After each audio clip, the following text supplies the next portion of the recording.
So in the last episode we actually spent quite a lot of time getting the body flattened down and polished up, and I have to say I'm very pleased with the way it's come out. It looks stunning and I'm very happy with it. So that only really leaves us with one last job before we can start the assembly process on this one, and that is to get the neck polished up as well. Now hopefully this won't take as long. You can see there it has actually got quite a shine on it, so it's not particularly bad. There is a little bit of a lip on the side of the fretboard where the masking tape was, and that extends around the front there, but apart from that we're pretty good. So I'm just literally going to start off with a bit of this 400 paper,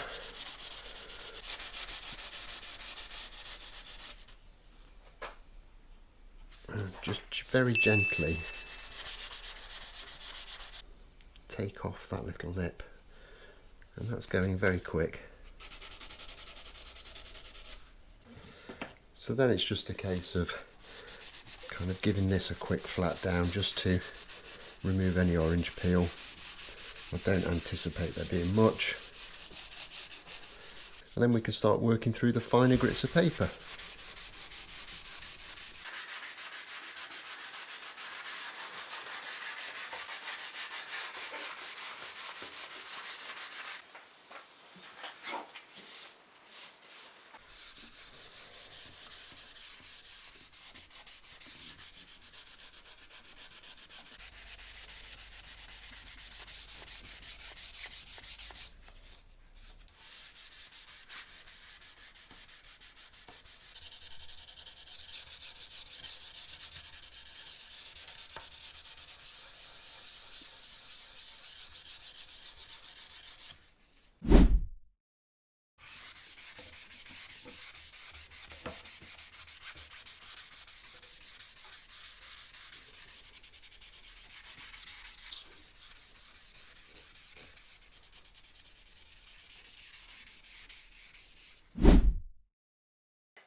And with that now taken to 2000 grit, I think that's enough. On these curved surfaces you don't really have to polish quite so much because they just seem to polish up easier. I think you're working on kind of smaller surface areas with it being curved, which helps you out a great deal. So from there I'm just going to take some of this compound cut. I'm not going to use the buffer because there really is no need. I'm just going to get a little bit on a nice soft cloth and give it a rub up.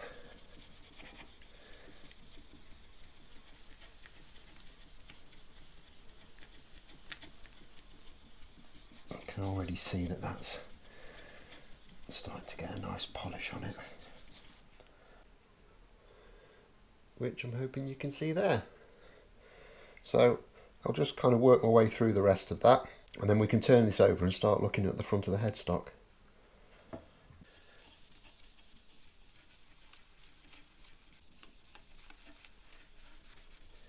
And you can feel when this is getting a polish on it, and you can probably hear as well it's starting to kind of squeak. I think that's always a good sign that you're getting close to where you want to be.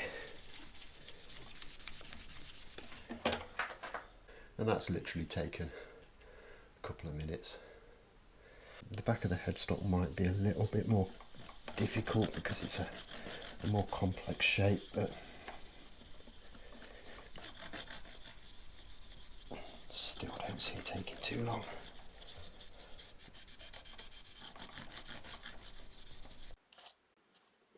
And with all that done, you see they're looking very nice. I'm just going to go over the whole thing with this super finish polish, which is a little bit finer.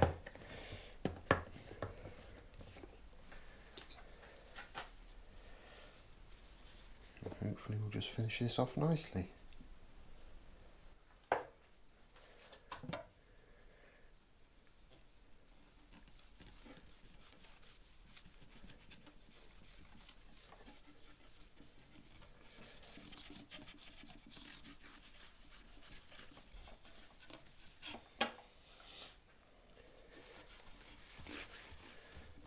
Okay, we'll get this turned over and deal with that headstock logo. And the reason I left this is because I was a little bit worried that there was going to be a real hump underneath this logo and it was going to take a lot of flattening down. And this is going to be quite difficult to film because it just is. But that has laid down very, very flat indeed. It's almost as if the paper that I've used, and I'll put some details of that up in a minute, but it's almost as if that has kind of melted into the lacquer to a certain extent. I might be talking rubbish there, but that's what it feels like. And without doing anything, that is really flat. So I'm extremely pleased with that, because this can be quite a lot of work to get flat and to get polished properly, but I don't think it's going to be an issue on this one. So I'm not going to go with any rough grades of paper. I'm going to start with 1000 grade and essentially just go straight into the polishing process. I might get away with this, but the telltale sign for this would be if there is any kind of a shiny ring around the edge of that logo. And I think we can, even in this camera shot, you know, there's a little bit of shininess up here that still needs flattening out. But around the logo, there's nothing. So that is brilliant. I'm really, really happy with that. So we'll just deal with this little bit and we can start working away through the grades.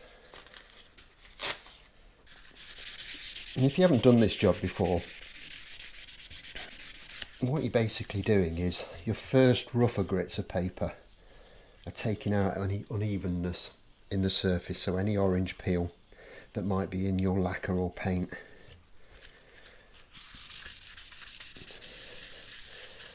You don't have to take it all out with that first grade of paper.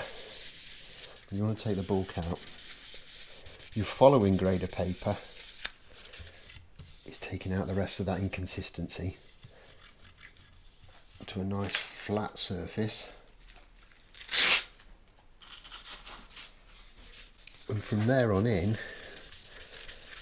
all you're doing is removing the scratch pattern from the previous grade of paper. So you don't actually need to rub very hard at all.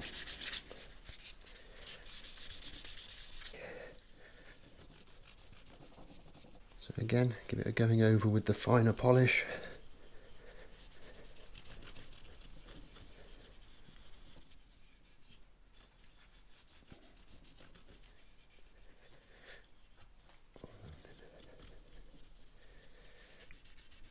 You might have noticed also there that this is the first time with this really, really fine polish that I'm doing anything about the edges, the corners.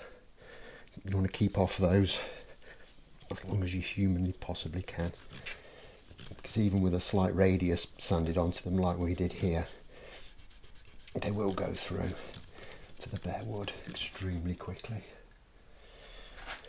Again, don't ask me how I know that.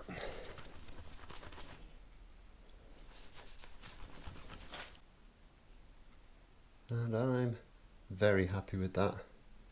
Much less work than I thought it would be, and that logo has buried and polished brilliantly. Happy days. And with that done, we can now start to get this ready for assembly. And I've got the soft cover on the bench, which is always a sign that we're getting near the end of a build. And I think the first thing I'll do is we'll get the tuners installed. Now I've chucked an awful lot of lacquer onto the front of this headstock, and I'd be very surprised if these bushings kind of still fitted in as well as they did. And looking at that, there is no way that I'm going to be able to punch that in without risking damaging the headstock. Of course, we've got the grain running this way, so if I was to push something too big into there, we could split the wood. So we're not going to do that. Got a drill. This is a 9.1mm drill bit. These measure at 9.2. So there'll still be a little bit of an interference fit, but not too much. And I've actually got the drill running backwards.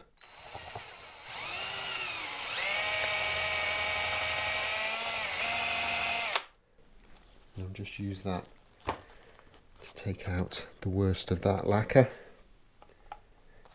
and then hopefully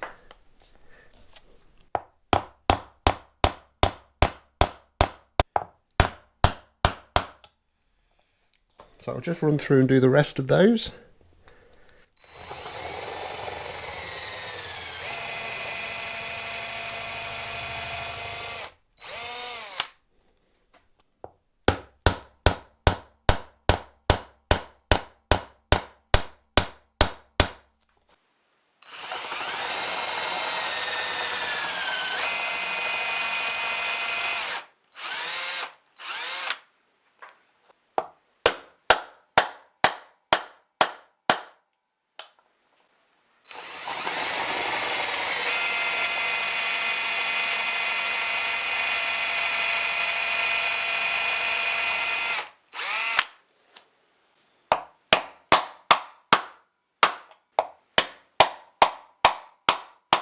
And then with that done, we can simply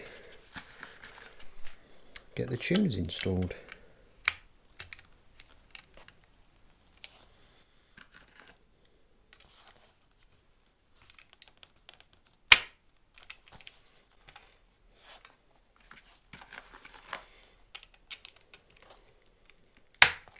And as always, I'm just going to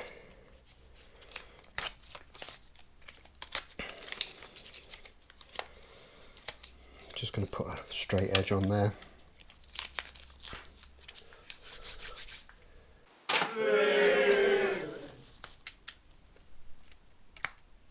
Just to line those up properly.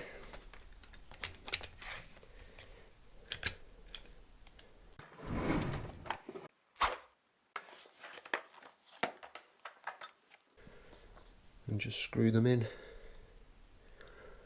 Not forgetting to put a little bit of wax on the threads.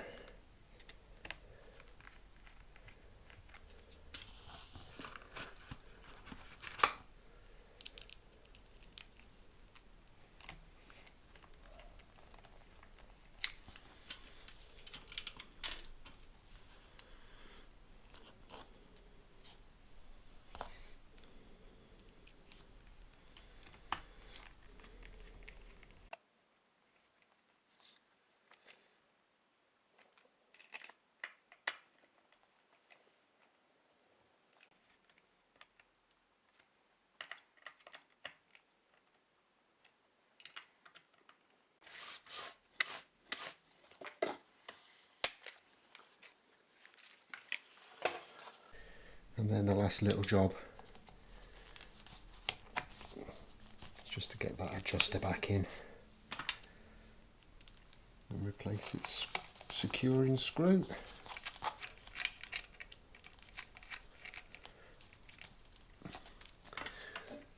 And then we can get the body back onto the bench and get this all fastened together into a guitar shaped object.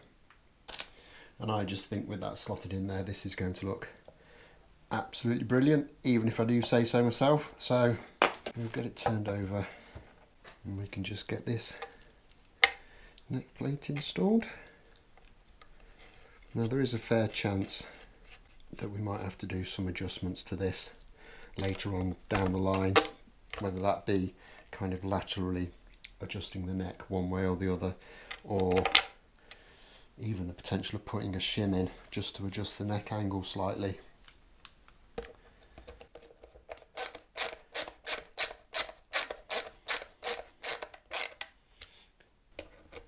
But we'll just put the neck in place for the time being, and we can deal with that later if we need to.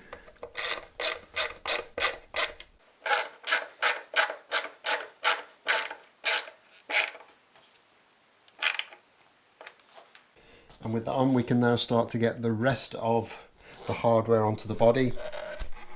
And as is quite normal for me, I'm actually going to start with the strap buttons, mainly because if I put this strap button on the end of the body, it gives me something to stand the guitar on when I'm working on it without risking the paint. But before I do that, I'm just going to dig out a couple of strap button felts from my supply of bits and pieces. because the genuine Fender buttons that I bought didn't come with any. And I'll be honest, for what they cost over the ones I normally use, they really should have done.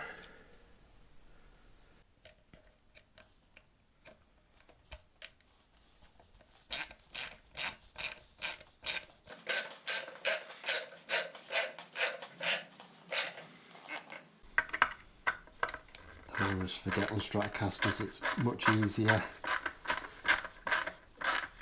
to put this strap button on the top one with the neck off. Luckily my little stubby screwdriver has come through for me. So, you can get the bridge in position now.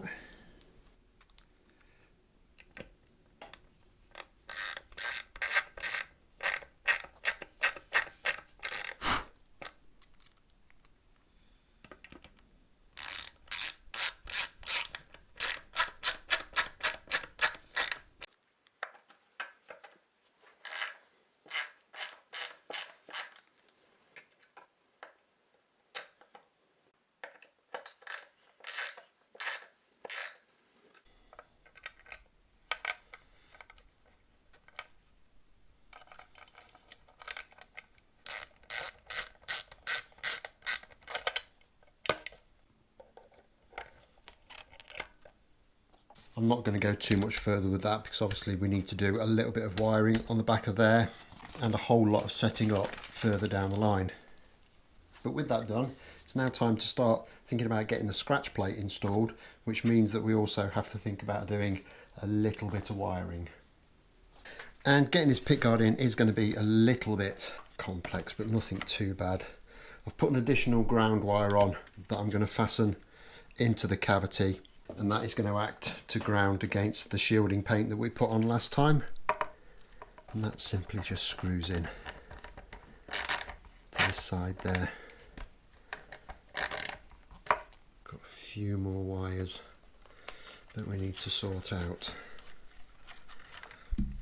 First one goes through here to the rear cavity, and we'll go to our claw so that the bridge is grounded, and then there's the two wires that will go to the output jack. Start to get some of these screws in.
So that's the ground wired onto the claw, and everything else is fitted up on the body, and I think that looks absolutely lush. I'm very, very happy with the look of that. So realistically, all we need to do now is get a set of strings onto this thing, get it set up and get it tested. However, this episode is getting a little bit long, so I'm going to leave that till next time for the final episode in this series. So until then, don't forget to hit that like button if you've enjoyed this. Subscribe if you haven't already done so. Check out the Nitolac website for their vast range of finishing products, and I'll look forward to seeing you next time. Thanks a lot for watching. Bye bye.